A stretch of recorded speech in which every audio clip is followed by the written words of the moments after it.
Wakati wa kusoma historia ya Naomi Orest Malijani aliyeuawa na kisha kuchoma moto na mumewe, katika historia hiyo walielezea jinsi ambavyo pia mlolongo wa kesi ulivyokuwa na upande wa mashahidi.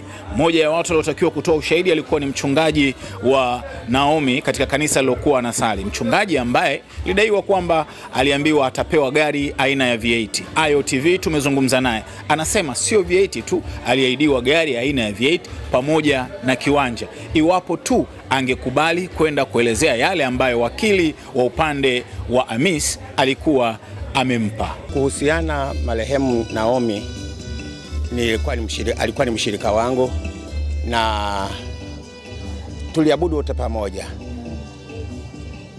Ninavyomtambua Naomi, alikuwa ni mtumishi mzuri, hakupenda kushindwa.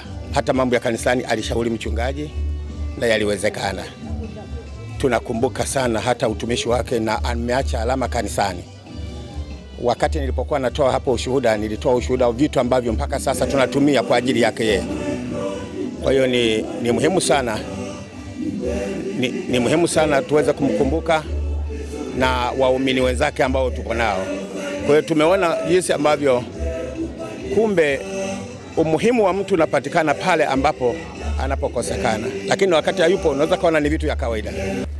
Na labda mchukue kumalizia, wakati nasoma historia ya marehemu mpaka kwenda polisi, kaka amesema wewe ni mmoja wa watu ambao mliitwa kutoa ushahidi, na uliahidiwa zawadi ya V8 kama ungeweza kusoma kile ambacho walikuwa mpaka uwanja wa nyumba au nyumba.